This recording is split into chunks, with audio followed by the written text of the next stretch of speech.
So welcome, thank you for coming out. We're gonna talk about a lot of different things today. I just wanna make sure this is working. We'll talk about a lot of different things today, and my goal ultimately is for those of you that either don't have certifications or you do have certifications and you're trying to figure out what that next path is, I wanna help you factor what your path should be. And I'm gonna do it in some ways initially that you're gonna disagree with. You're gonna be super irritated by my first couple of slides. I'm just warning you right now, because I'm gonna ask you some questions that ultimately you probably never really thought about the purpose of that question. You just know you're sick of hearing it in an interview. You're sick of hearing it from your guidance counselors. And I'm gonna explain to you why those questions actually matter. But before we get going, I'll tell you a little bit about myself. My name is Jeff Jarecki. I'm the Chief Information Security Officer for a company here in Louisville called Volta. We are an MSSP, an MSP of we do all the things, literally. I've built effectively service models for the 8 major domains of cybersecurity for my organization. So I promise you this is the only pitch you're gonna hear today, except for the very last one, but we'll talk about that later. If you or your company is in need of any type of cybersecurity services, please reach out, I'm happy to help. Okay, next. I've only ever really worked in technology. It's all I know, it's all I understand. I started off on the help desk. Just to be clear, I do not have a college degree. Let me start that off. I have no college degree. And I usually don't talk about this unless I know somebody really, really well, but I've kind of decided that I'm at a point in my career where I can openly admit it and I don't need to be ashamed anymore. I didn't graduate high school, okay? I don't fit those molds. And I know a lot of people in our field also struggle with that mold. And this is the field to be in because no one cares as much about that as they do your drive, your aptitude, your willingness to learn, get in the trench with us and dig, right? That's all we really care about. And if you work hard, you will work your way to whatever level it is you want. Promise. I'm a walking example of it, okay? All of that said, I started off in IT like a lot of folks, decided I wanted to be a programmer because it looked cool and fun, and I really had an affinity for code. I taught myself how to program. I went and worked as a software engineer for a number of years for a company here in downtown Louisville called Interactive Media Lab. Anybody ever heard of that? Really? Love to find out how and why and what you know about it. But did that for a number of years, adored it. The problem, and there's new problems for software engineers now, as you may have heard, is that if you're good at code, and I was decent, I wasn't good at commenting code, but I was very good at writing code, is they will give you all of their best clients and then you wind up working 80 hours a week. When my wife got pregnant with our first child, I said enough of this. I took a couple of months off and went looking for a job, and I took a role as it was a security administrator for Kindred Healthcare. That was almost 20 years ago. I have not looked back since then. Cybersecurity is where I belong. It is absolutely where I fit because there is multiple domains. I have ADD. I have to be focused on everything all at once. And I love that. I know some people hate their ADD. I have learned to love mine. It works really well, especially in this field, because you have to think in multiple avenues at the same time. And so the beauty of cybersecurity, as we're going to talk about a little bit today, is that when you get in here, you can change roles every few years if you want, right? And go do something completely different, but still built upon the same foundational concepts that we're going to talk about. And that is a fundamental change from a lot of industries, honestly. Like, I always wanted to be like my grandfather who worked for Pepsi Cola or RC Cola for like 40 years. That's dead. I don't know anybody that does that. I want to, but it doesn't happen. But I can at least now stay in the same field. I will never leave cybersecurity. To the day I die, I will stay in this field. It's all I know at this point. I went and foolishly took on the most aggressive and arguably challenging cybersecurity hybrid certification that exists, which is the CISSP. It's the very first one I took on. Everybody said, don't do it. It's a terrible idea. So I went ahead and did it anyway, and fell in love. Loved it. Spent a year. And it's something we're going to talk about, is what that journey looks like, okay? Now, I did really well, and I thought, man, I'm barely capable of managing myself. If I can do this, anybody can do this. So I took my materials and my books, and I started giving it to people. And I was like, hey, man, you need to go do this thing. Here, take this stuff, I'll help you. After a number of years, this is about 11 years ago, a lady came to me. You probably, most of the people in here know her name. Her name is Anna Kepshire. You've probably been advertised or marketed to her, trying to get you to come to one of my classes or one of her many other classes. And she said, I hear your name a lot around this. Would you like to build and teach a course for me? and the rest was history. For the last 11 years, I've been teaching CISSP, CISA, CISM, and CCSP boot camps here in the United States. About 4 years ago, a very large company out of England reached out to me. They needed someone to fly over there and teach a class right now, literally the week before Christmas. And I was like, if you can afford it, because it's not going to be cheap. And sure enough, they got me over there, taught it, they loved it, and now I teach for them as well, but I do it in the 13-week remote. I don't get to fly over and do it on site anymore. So let's start with this question, because I tell you all that background about myself to help you understand that for 11 years, I've been doing cybersecurity certification boot camps as well as my day job, and I cannot tell you how many people I've done career counseling with who are like, hey, I'm trying to break into the field, or hey, I want to get to this next rung, or what should I do? And here is this awful question that everybody hates. And everyone looks at this question and they say, why? Who cares where I see myself in 5 years? You get that in the interview and you're like, why do they ask this? This is an obnoxious question. So as I've gotten older and helped more adults and learned how adults learn, which by the way, every one of you is way different than the typical educational model, okay?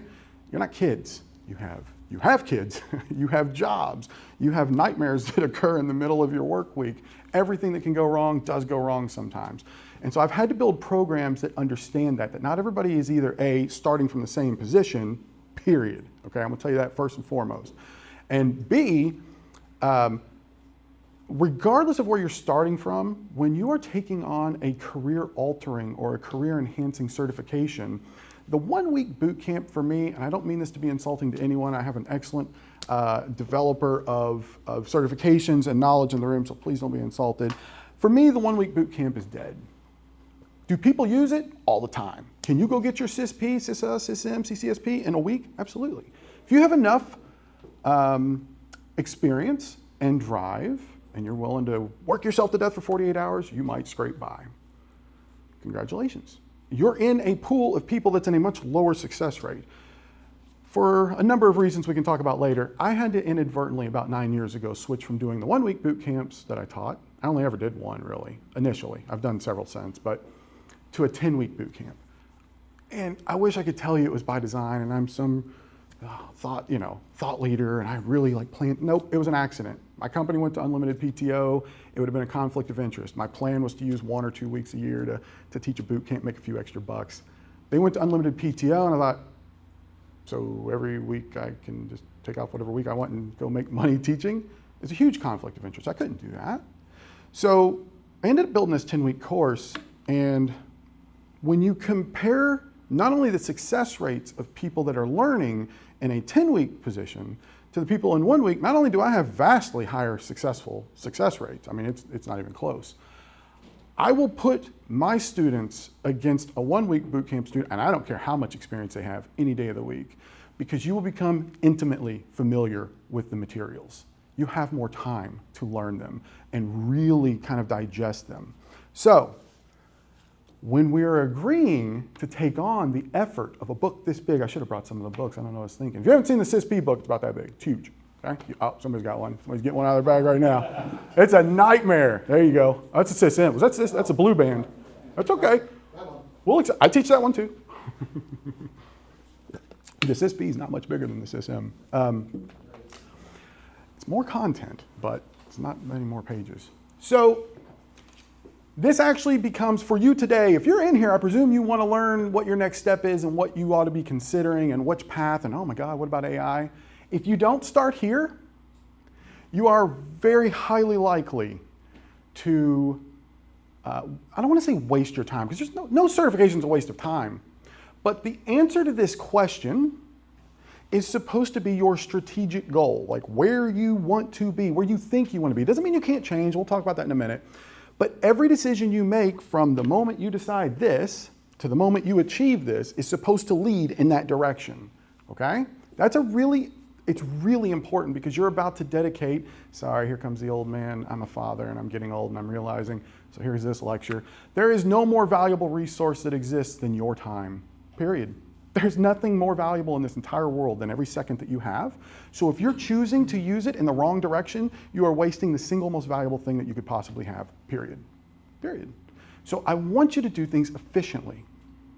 I've built my classes intentionally to be efficient because adults need efficiency in study. They have too much going on. They don't have time for this. They're going to make time.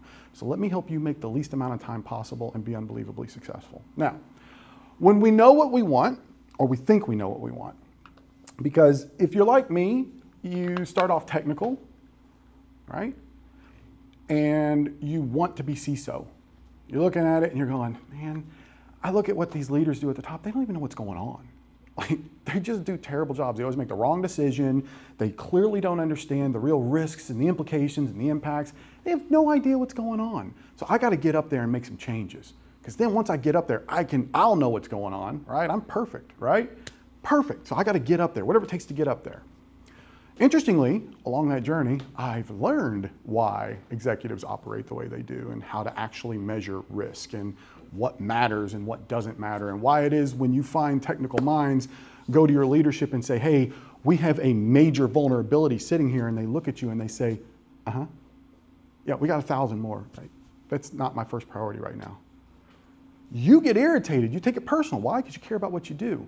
But in reality, they're just not really communicating very well to you why your priority vulnerability has become their back burner that they don't care about.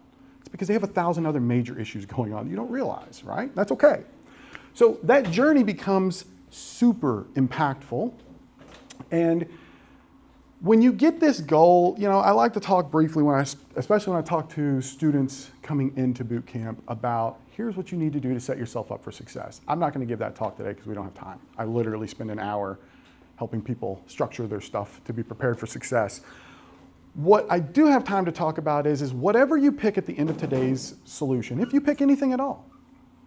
And by the way, I'm not doing this to sell you classes. Like, I don't even teach the CISP in the US anymore. I'm doing this genuinely in hopes to help you save yourself some time and drama.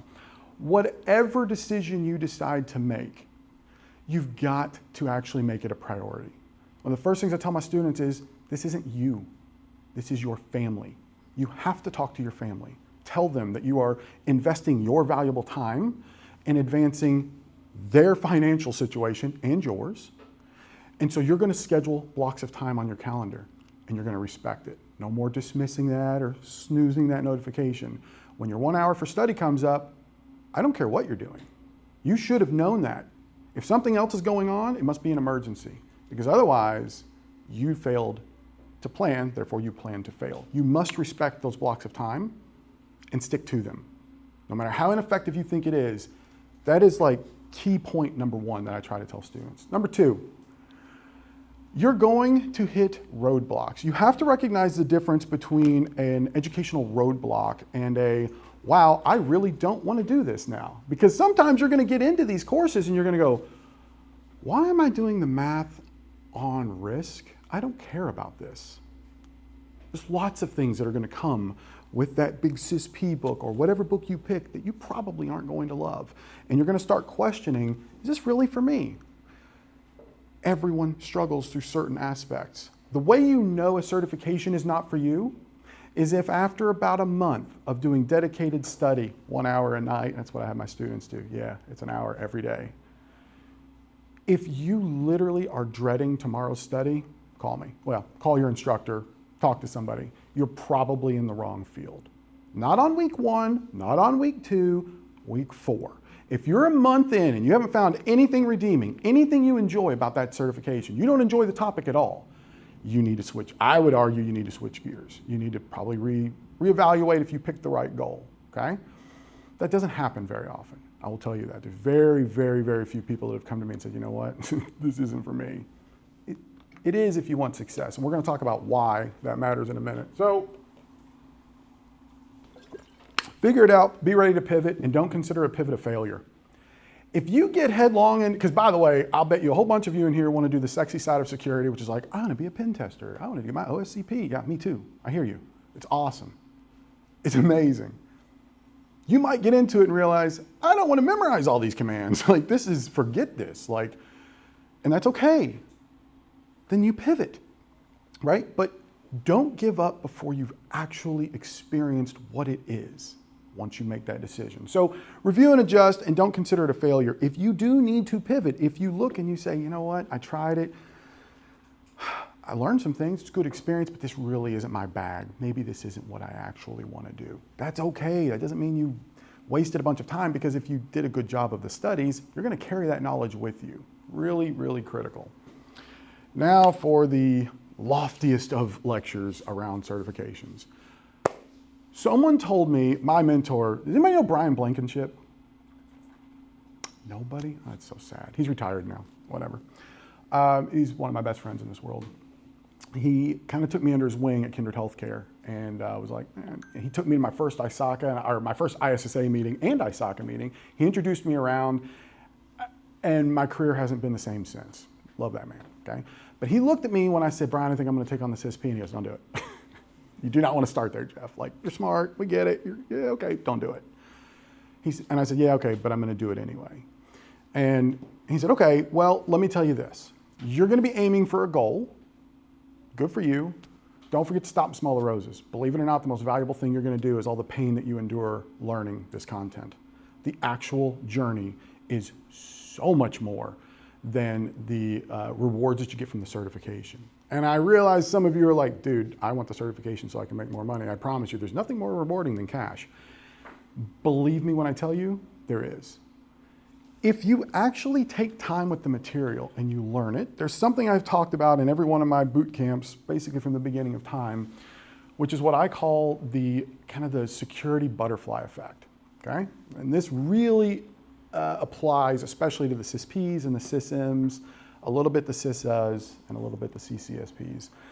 Most of you might remember that movie, The Butterfly Effect. You know, the idea is that if you go back in time or something and you kill a butterfly, the flapping of its wings and the movement of that little bit of wind changes everything for the history of mankind moving forward, right? You get the idea. Whatever role you work right now, you probably understand very well. Okay, work comes in here, I get threat intel here, I analyze it, I create reports, generate and deliver here. You understand like this step, a little bit of this step, although it irritates you because they're never on time, whatever, right? And you definitely understand what you do. That's about it. For most people. For most people, they understand what they do and maybe a little bit that connects to them. Going through a cybersecurity journey of tackling a major cybersecurity certification, especially ones like the CISP, you're going to understand all major domains of security. Everything from physical to identity to asset management to encryption and how secure communications take place, network security, application development security, operational, business continuity, disaster recovery, backups, why and how all those decisions get made. You're going to learn how we test this big, beautiful program that we're building. You're going to learn all of that. And if you do it the right way, you're going to literally be, a lot of people don't understand, when you look through your CISP, it used to be 10 domains of knowledge. They, a number of years ago, condensed it to 8. They didn't actually remove any material. They just tore 2 of them out and sprinkled them amongst the, they really did. You don't realize, like, each of those domains is like somebody's career. And in some ways, there's multiple careers in those domains. You're going to be learning a leadership level perspective and a somewhat technical perspective of what those people do and what they focus on. And if you actually allow yourself the time to kind of dive into it and really learn it, not just learn it for the exam, actually learn it, you're going to begin to understand how the things that you do and the suggestions that you make and whatever influence you have at your organization, whether it's little or big, everything you do has a consequence, good or bad, downstream. You're also going to understand why things happen to you. And more importantly, you'll begin to strategically understand what you can do in that loop to change what flows back to you. I know that sounds pie in the sky and lofty. I'm telling you right now, a lot of my students come back to me years later and they go, wow, you were right. I'm really beginning to understand. They start to work their way up the leadership model because they start to see it. And once you see it, it's kind of like Neo in the Matrix, right? Once you actually understand, you begin to understand that when you're in a meeting and you make a suggestion, you understand what that could actually cause. And so you can beat the rebuttals from leadership and other teams and departments because you've already thought through it. You've actually designed, architected, and come up with a thorough plan, not just a little suggestion to make things better for you. You're supposed to be focusing on the organization. That's what you're there for.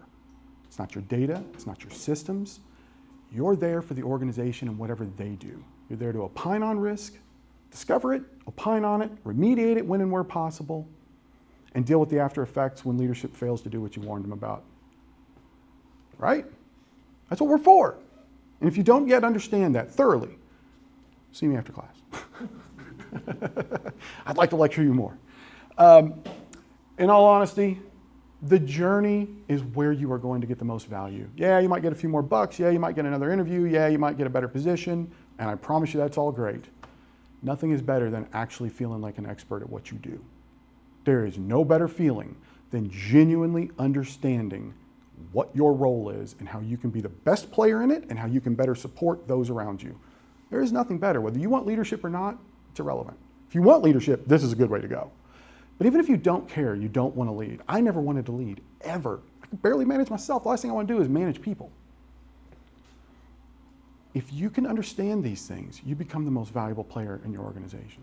And it feels good to feel like what you're doing matters. Remember what I told you at the beginning, right? About me? That's a really important thing for me. I couldn't fit the molds of the educational system, but I can absolutely fit the molds of Enterprise America. I can absolutely understand them and help them now, right? You can too. So, now for the big question a lot of you came in for. What should I go for? There's really three paths here. And some of you are really going to laugh at me, some of the more technical people in here, and that's okay. You can laugh later. Or you can laugh at my face, it's fine. So you've got the kind of the risk, the administrative, the governance, risk and compliance, right? The business side of security. These are the ones that, sorry to tell you, they usually get paid more. We can talk about why later.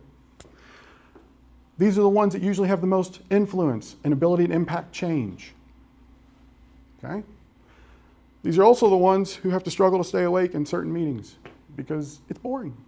It is boring. There's nothing better. Listen, I've been the domain architect of the SOC for Humana. I know how cool it is to be in the middle of ground zero during a major, major problem. Man, that's awesome. It's exciting.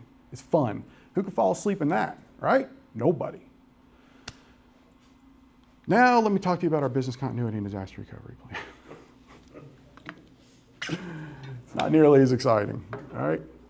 No, really, tell us. I'd be happy to. I'm actually, no, I know you're joking. I am actually very passionate about that subject. Why? Because I understand the impact and the influence of it. I understand what it really does through and through, right? Not just because I teach it, but because we build them for companies at work and because we have our own. And if you've ever had to use one, you get it, right? I'm so trying to be careful not to rabbit hole all of this entire thing. So I have to be very cautious. A lot of people like me, man, I watched all the swordfish and hackers and I was a kid and I was like, oh, yeah, that's definitely what I got to do. And I'm very technical. And I love deep diving technical issues. It's one of my favorite things to do. But the reality for me was, I did that. I had a great time. I enjoyed it. And I realized that the best and the brightest of those groups often get promoted and they end up in leadership. And I'm not saying it doesn't work for all of them. I'm saying that we see a big failure rate. Why? Because that's not where their mind is. Their mind is tooled for brilliance and technical deep dives. And we need to respect that and pay those people appropriately. You've got to have, Kindred actually did a pretty good job of it. They had a leadership, a managing role, and a non-managing role. So you could earn the same as the directors if you were a director level, like technician, whatever it was you were doing, but you didn't manage people, you would get the exact same compensation. It was brilliant. And I would recommend it for every company in the world because what ends up happening is people want to make more money, they get the family, they need more of this. And so they're like, oh, I got to go be a leader. It doesn't fit them. Some people don't want to do it, and that's okay. The point is, I get it. Everybody wants a technical. We're going to talk about the ups and downs of that here in a little bit. Then there's the GRC side. It's all business, all boring. I get it. And then there's the hybrid, right? Which is a little bit of both. If you had to ask me today, I don't know any of you people. I know a few of you. But if you had to ask me today, oh, Jeff, what path should I take? I don't know you. If it was me, I would tell you, you absolutely must be a technical person before you move into leadership. You have to have done this job. You have to have gotten your hands dirty and dug a trench before you tell someone else how to dig a trench. Period. I did it. Loved it. That would be my goal for everyone, but that's not going to be everyone's goal. Some people don't want to do it. My daughter just finished her teaching degree in UC, and her friends, I was like, hey, so they're roommates and whatever. Where is she going to go teach? Oh, she's already decided she doesn't want to be a teacher. She just went and got a 4-year degree and decided she doesn't want to be a teacher, so she's just going to go work in administration. Okay. Same thing here. Some people don't want to do the hands-on work, they just want to go straight into leadership. I'll warn you, we're going to talk bad about you behind your back later when you don't actually understand what we're talking about. But it's okay. A path can work, but you better be a good leader that listens to their experts. Please. Don't be the one that thinks they know more just because they're leaders and they have a leadership certification or they have a management degree.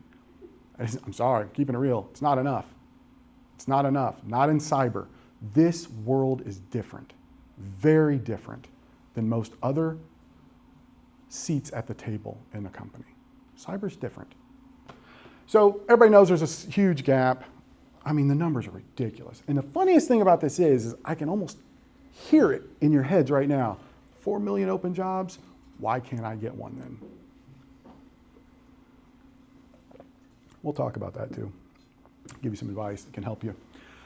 We're in a weird period right now. I've been tracking the job market for years because I help a lot of students kind of figure out. I've helped people get interviews and prepare for interviews. There's lots of that, right? We're in a weird space. COVID broke everything out to remote. So not to go too far into this lecture, but if you understand anything about a global economy, we're kind of struggling in the same spot that economics did. When it used to be a nationalized economy, we had our money stay here in the United States for the most part, right? And so we could understand that, we could play that role. Now that we are in global trade, everything gets distributed, things are different. We're in the same spot with jobs. Now that things are remote, you're not competing against your local talent, you're not only competing against the people in the United States, you're competing against people in the world. And these people now also have artificial intelligence.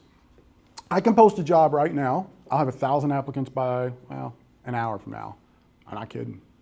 I would have said by lunch, but we're like 30 minutes out from lunch. 1,000 applicants, 99.9% of them, trash. Not the people. They don't fit the role. They've lied, right?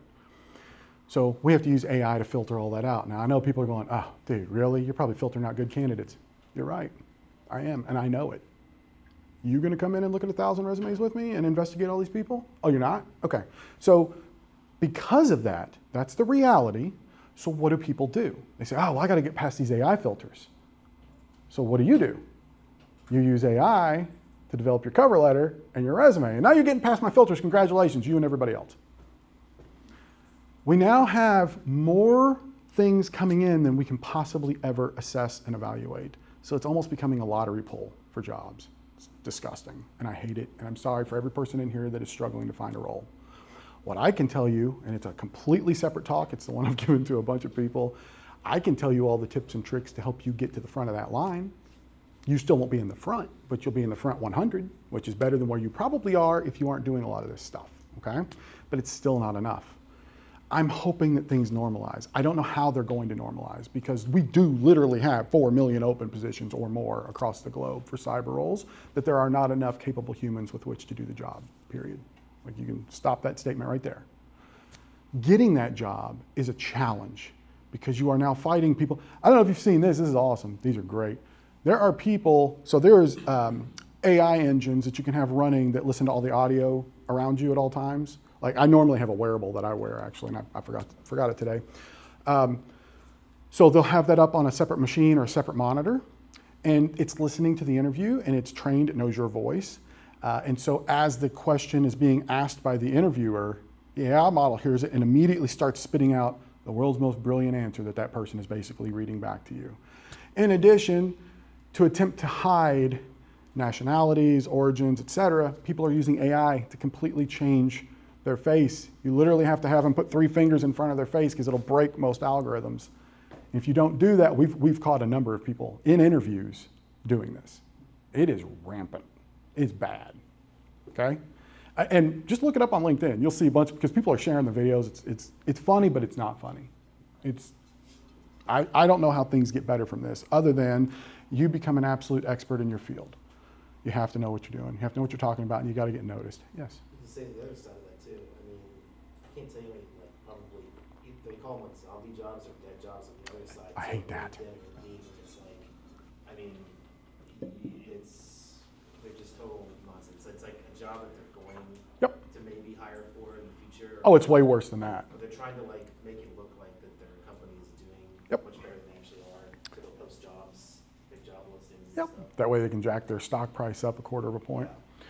Not only that, it used to be the recruitment firms to get you into their systems so they could have you in their pool of talent would post fake jobs. Not fake, well, they were jobs that, we get these all the time, so it's no big deal if we post one now, because hopefully by the time you come in and interview, we'll have one, we'll give it to you. They won't tell you that, but saying that used to be the worst problem that we had. Now, it's completely different. Now it's very much about relationships. So the one big takeaway I like to tell people about this is, I told you kind of earlier in my talk, best thing that ever happened in my career, there's two things. I'll tell you about the first one right now, which is my mentor took me to an ISSA and ISACA meeting. Don't go remote, go in person. Go shake somebody's hand, go meet someone, go say hello, go get known, be part of the community. Trust me when I tell you, I hire from my community. I hire from my community, people that I know, when possible, okay? Go to the meetings. Join ISACA, join ISSA, join CSA. CSA is free, they don't even charge. Join CSA, go to the meetings. Don't just go remote. You go remote if you want to learn, fine, but if you want to be part of the community, it does help if you're face-to-face, okay? And I'm captain remote. I was remote long before COVID, because I just don't like driving or people or anything. So I do like people, some of them. All right, so look, there's a huge gap. This is why you got to get certified. Now, I'm not going to tell you why they matter, because you already know. So let's start with GRC. GRC is, as I said earlier, it is where you have the most ability to influence, have impact, and start to see a program where you can kind of start, flipping the switches, turning the knobs, but you're not actually flipping the switches or turning the knobs. What are we doing? We're drafting policies, right? We're following protocol. We're developing protocols. We are going through the administrative side of security and enforcing our will through sheer paper. It's true, right? It is, it's true. That's what we do. But if you want to get on that side of security, I really cannot encourage nor caution you enough. You're welcome here. I don't care who you are. I don't care what your background is. You're welcome here. Do me a solid. Get a little bit of technical. Just for a year. Just do the job for a year. If you can't do the job, it's hard to get these entry-level jobs, I understand, and you want to come into this field, volunteer. Go learn something. Get on Try Hack Me. Get on Hack the Box. Play, tinker, actually know what you're talking about. Have done the thing that you're about to influence control over. Get involved in communities where you can actually do that. We are the most connected we've ever been. We're too connected, frankly, people, right? But there is no excuse for anyone to not get their hands on technical. And if you tell me, tech and me just don't get along, I just can't do tech, I won't do tech. There's still a role for you here. There really is. You probably are going to be a little bit limited unless you're an incredible leader, because people are going to challenge you and they're not going to take you as serious in the trenches. They're going to say, this person doesn't understand what they're talking about. Even when you do, maybe. But in truth, if you've never done the job, how the hell can you tell someone else how to do it? If you've never experienced it, if you've never been woke up at 2 in the morning with an incident, don't come tell me about it. Not once, all right? If you haven't slept in your data center, who slept in a data center? Yeah. I mean, you don't have to have done all these things, okay? They're like badges for old men, I'm sorry, okay? It's my greatest badge is I've slept in data centers. Woo. If you have never been down that path, it's really hard for you to, number one, understand who you're leading and what's actually influencing and impacting them. You got to be cautious about that. But there is beauty here, and this is where I love to get people, okay? So there's a lot of strategic power behind it, like my AI generated image.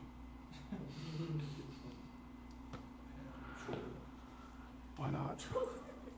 It says chore. I like it. Good old AI. Hey, let's talk about what everybody actually cares about. How much money can I make? Now, let's be real. These are legit. I pulled these stats last night to be sure they were still accurate.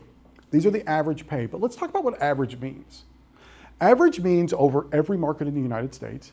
So, right? From your lowest points of the foothills of Kentucky, I guess, to the glamorous ivory empire that is the West Coast and Silicon Valley. Average. But wait, there's more. It's not just geographical averaging. These are also title averages. Because when we look at the CISA at the average pay of $127,500, we're talking about average pay for CISAs across the entire United States and average pay by title. I'm a CISO. I've got this. There are entry-level analysts that have this, right? So it's average of average, okay? Just be very clear that you understand that.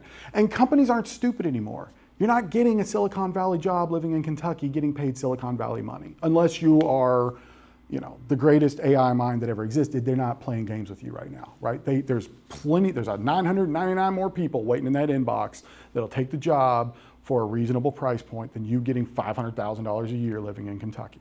It's not gonna happen, okay? That's just a reality. It wasn't always that way. There was a time you could get away with it. You can't get away with it anymore. That game's over, I'm just telling you. These are very legit. Now, you'd look at this and you go, oh man, I gotta get that enterprise IT. That's the one, that's the big number, right? How many of those do you think there are? Not as many. Do you know who holds that more than anyone? What title do you think holds this, if you had to guess?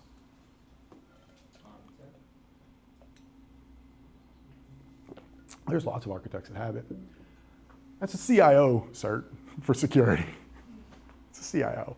Don't get me wrong, lots of people have it. It's all executives. What do they know, right? They don't know anything. I get it. Now, there's the number one that is searched. CISP. It's the number one. Is it hard? Yep, very. If you do your research, the number one thing that recruiters look for when they're looking for any role that has the word cyber in it is CISP. Why? Because a lot of recruiters aren't properly educated on the roles they should be looking for, if I'm being honest. It's not an insult, it's the truth. They just go, let's be real. To our own IT partners, cyber is this mystic environment where just smoke and mirrors is all around. And that's IT, that's our closest partner. You think HR understands what they need or anything about these? No, they don't. It's not their fault. They got other stuff going on. We're not the only role that they're hiring for, okay? So this matters though, because I will tell you the same thing that was told to me many times before. Don't start with the CISP. Now let me tell you the truth. I have a ton of students that start with their CISP now. And not only that, I have a ton of students that have zero IT experience that I get through. I'm not saying that it's common. It's common in my classes because I do a 10-week or 13-week course where I educate you. You will learn. If you follow the plan and do what I tell you, you'll pass. I don't care what your background is, period. It doesn't matter. I've got countless salespeople. I got a high school student to pass their CISP a couple of years ago. I know you're going, Jeff, that's not possible. They can't get it. I know. They can get their associate of ISC squared, CISP, right? It just says you don't have the experience, but they passed it. They have no IT experience. And I've been lately advocating that people actually start with this. Not because I'm trying to sell classes. I get paid the same whether there's 2 people or 20,000 people. I don't care how many's in my class. I say this because this is the most aggressive journey you're ever going to take, period. It is a nightmare. It's a complete nightmare when you're starting out. But if you can do it, if you can commit yourself to 3 months of aggressive, hard work, do a 1 to 2 hour every night study pattern, show up to class, ask questions, converse, get into a study group, work with other people. If you can do the plan, not only are you going to pass your CISSP, you're going to be quite bright at the end of your 10 or 13 week or however many weeks it takes. Because some people, by the way, I say 3 months, some people it takes 6 months. Okay, life happens, I get it. But you're going to be very bright and very capable across a multitude of domains. You're going to see the world differently, you're going to hear it differently, you're going to use the proper terminology, you're not going to use threat and vulnerability interchangeably anymore. You're going to really understand what's going on, but here's the real beauty. This is the reason why I tell people to do this. You put in 3 months here, I mean break yourself, okay, and you crush this exam, you can basically immediately go past your CISM. You only need like a week of, not even a week of study to go past your SysM, because the SysM is almost completely overlapped by this. You can almost immediately go past your CISA. You don't even need a week to get that. And your CCSP is about 70% to 80% overlapped by this. You only need, most of my students only need maybe 2 or 3 weeks of additional study. So a lot of the students that come through my courses now, they show up for this, and within a 6-month period, they have their CISP, SysM, and CCSP. Enjoy the job offers, enjoy the interviews. You will, you'll be loaded up. As long as you can present yourself well, you'll have options. Because you'll have the 4 of the biggest industry recognized certifications that exist, and you did it because you started with the big hill. Whereas if you do them individually, if you start with like the CISA, congratulations, you still have a long way to go to get your CISM. And if you do that, congratulations, you still got a long way to go to get your CISP. You start here, not so bad. That's the biggest piece of advice I give to people now. Do the hard thing first. Work hard. I'm not going to tell you it's easy. It's not easy. But thanks to artificial intelligence, augmented education, I've incorporated that into my classes and studies. If you follow the plan and you use AI to help you, and you do the things that we talk about. And by the way, I give this advice, and I have lectures and materials I'll send to anyone that wants them for free. You don't have to pay me. I don't care. Just send me a message. I will send you the materials I have. I'll give you access to it. You can run through it. If you want to come to course, you got to pay to get in. Okay? But thank you. But just know, if you do the hard thing first, everything else is kind of downhill. It's nice. It gets easier. Offensive. Listen, if I'm being totally honest, like, this is the one I want. It won't help me in my career in the least, not even a little, because I can't go do this. I'm a CISO now, I can't do this. But this is whoever, is there any of these in here? Raise your hand. Damn it. This thing's a nightmare. 2-day long exam. You got to pin 5 out of 8. Ascending difficulty systems. And then you have 24 hours to write the report on how you did it. It's an absolute nightmare. It looks awful. I want to do it just so I can say I did it. But it won't help me in my career in the least.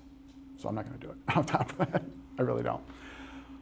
If you decide, nope, Jeff, I don't want to be some stuffed suit like you, man. I don't want none of that leadership nonsense. I want to be heads down. Leave me alone in my little dungeon. I want to hack away. I applaud you. I celebrate that. I love that too. These are all good places. I wouldn't say this is a good place to start. This one is I want to do it so bad. What I will tell you is if we look at the pay ranges, I want you to notice, the pay is pretty good. The pay is pretty good. What do you think is going to happen to this with the augmentation of artificial intelligence? If you understand the basic laws of supply and demand, the demand is probably going to go down a little bit at some point. I don't think we're ever going to really replace the true creativity of the people that I know from this field. It's my favorite conference is to go to DerbyCon every single year. I love hackers, man. It's my favorite people. I have fun. I think I went to like 10 talks. I went to every DerbyCon. I've been to 10 talks. Why? Because I was out in the lobby breaking into stuff with my friends. Oh, I'm serious. We used to have a little game. We'd go up and try to get the whoever could get the most key cards for their friends' rooms, right? Everybody had to buy them drinks, right? Social engineering, right? OSCP is the #1 searched for in the technical realm. So if you want to get noticed, CISP, OSCP. You really want to get noticed? Get them both. Now, we are very close to being out of time. I'm going to stop here. Who has questions? Nobody? How can I contact you? Do what? How can I contact you after this? Yeah. Awesome. Yes. So you said that cyber is a very different seat at the table in Yeah. the corporate environment. Yeah. But does the rest of the corporate environment view cyber that same way? No, We're a hurdle because of old sins of the past. We're a hurdle, and I could talk for hours on it. In fact, I do in my lectures, in my boot camps, because I desperately want to change that perspective, which is why I teach balance and business and genuinely understanding that butterfly effect. Because if you finally understand what's actually happening at the top, you won't be as put off. You will, instead of going, oh God, here we go, another stupid project they want me to green light, and look, they didn't do any of the requirements. This is a disaster. Instead of going that, you're gonna say, I know what they're going through. And you know what? If it wasn't for what they go through, there wouldn't be a paycheck for me, and you will become their partner, and you will help them. And the more you do that, even as much as they can't stand us now, they will start moving you further left in the SDLC, and you will get further and further until you get into the design, right? And now all of a sudden, you get to be at the table while they're coming up with the ideas and determining what they want to do from a business perspective, and you can provide them with the requirements from security. So that way, they know what their guardrails are. They know what they need to do to either decide to build a product and the requirements of them building their own product, or if they're going to buy a product, they know the questions, the cyber questions they need to ask. And oh, by the way, you've been such a great partner. Would you mind joining this call with us? Can you imagine? Can you imagine if all of a sudden they respected us? Is it not coming up? Is it not working? For some reason, it just wouldn't do it for me. Can you imagine if all of a sudden the business wanted to hear from you? Wouldn't that be wild? It can happen, I promise you. I do it everywhere I go. I build bridges. That doesn't mean that I say, oh yeah, it's cool, man, we don't need MFA. Nah, don't even worry about encrypting that data and traffic. Nah, I don't care. That's not what a partnership is. A partnership is helping them actually understand why and helping them find an answer and a solution. You will learn these things when you go through your CISSP. I mean that. You will genuinely begin to understand all of that landscape. It's wild. And once that light bulb goes off, everything kind of changes for you and your career. So, you wanted to say something? I didn't hear his question. Oh, no, I forgot your question. It's okay. See what happens? You're All right, you heard. All right. Yeah, we're a unique bunch in cyber. Yes. Yeah, so I really like the way you talk about with the path learning being an important part. And for me in particular, I've jumped around in all sorts of security or all sorts of IT, going from networking to coding to architecture, not architecture, but installation design and all things like that. Is there any advice you would give for actually kind of like hammering down on actually like completing this? Because once I have the knowledge, yes. I'm like, all right, cool, I'm good. Well, yeah. Do you want to make money? Okay, there you go. Here, look, there's lots of people that are jacks of all trades that understand a little bit about everything, right? And not lots, but there's enough, right? If you can't paint that picture clearly for a recruiter or an executive who doesn't actually know what you're talking about in the interview, the only way they know that you know what you're talking about is because you got those 4 little letters after your name. That's it. Or 5 letters. Or 6. Just depends on the one, right? No one ever asks me this. My favorite of all the certifications I just took last year, is a GICSP. It is a critical infrastructure. It's basically the CISP for the critical infrastructure. You're going to do 75 questions that are like CISP grade, and then they crack open the virtual, and you start dumping binaries and doing entropy scans and doing hands-on technical work. I loved it. It was so much fun because it was both really technical and risk and business. Yes? Okay. Well, first of all, has water in it. Fantastic. I'm going to say I'm going to let somebody know, but I'm not going to. Go ahead. I'm just kidding. I'll tell somebody. Go ahead. But just real quick, I know this No, we're good. We got it. This is a reset time. You're good. We're good. So I'm kind of different. I did go through college. I have my master's degree. Good for you. Sort of, because it was in clinical mental health work. Okay. And, like your daughter's friend, Yeah. I finished my master's degree and I was like, I don't want to do this anymore. But luckily I was working in the healthcare space already just because of that. And after having the experience, which I am grateful for, like you were saying, if you're getting into GRC and to have that experience, because then you'll have like the respect of people, but you'll know what you're talking about. That's how I ended up in that space. Yeah. And I love it. But I work out of California. Okay. And I live in Tennessee. Mm-hmm. So, and I don't feel like I'm moving forward in my position. It's just kind of like, because we started as like, it's in mental health and it's residential. We started with just Orange County, and now we're in several states nationwide. Great. But I don't feel like I'm very loyal to my company, but I just don't feel not only compensated, but I'm not challenged enough either. I'll say something some people will agree with and won't like, whatever. How loyal is your company to you? How what? How loyal is your company to you? How many tears would be shed if they had to cut you? You know, I will say this. I think I have been more loyal to them because we weren't very remote at the time, like Yep. 3 years ago, and they allowed me to keep my job like as one of the first remote employees. So I felt like that was, Don't take this the wrong way. I know. No, I'm getting ready to say something that might flip that a little bit. They didn't allow you anything. Right, I know. They allowed the person who is excellent at what they do to continue doing what they do in a different location. They've done you no favors, in my opinion. They've not hurt you. And I'm not slamming, I don't even know your company. Right. I learned a long time ago that loyalty is a two-way street, okay? If your program, if things are growing and you're not, what I tell students and anyone that asks me is challenge them. You need to go in and say, hey, listen, love what I'm doing, love you guys, I wanna stay here. I need you to help me build a plan to get to that next rung. I need to do something more because I need to be challenged. If they don't like that, you're at the wrong company for a multitude of reasons. And if they do like that, they're gonna help you find the plan that advances you to where you think you should be in your career. And if either of those things doesn't happen, right? If they don't help you and whatever, or they do help you but they never really deliver on it, get visible on LinkedIn. It won't take long. It won't take long to find that next spot. But see, that's my problem is like, I feel like I have all the experience and maybe even like the knowledge that, you know, I obviously need more like certification wise, but that's like my issue. It's like, I don't look valuable, but like, and another part of why I'm loyal to this company is because I really helped build every single thing we have nationwide now. And so, Go in and challenge them. If they respect you, they'll understand it. If they don't respect you, you're in the wrong place.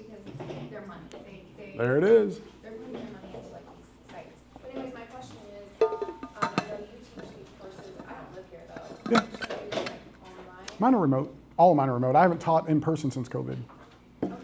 So So then I'll, just reach out and unfortunately, you would have to go through my England chapter, which is not cheap. But here in the United States, I passed the torch to a lovely lady named Rebecca Miller, who, by the way, came in no IT experience 2 years ago from a Hack RedCon. Crushed her CISP in weeks. Mastered the content. Keeps up with me and anyone else in class. Started helping people and is now an instructor. I hired her at my company. She kills it, crushes it. Nothing should stop you. Nothing should stop you from being successful. If you want it, you'll go do it. You'd probably end up in her class. Reach out. I'll connect you. I'll help you.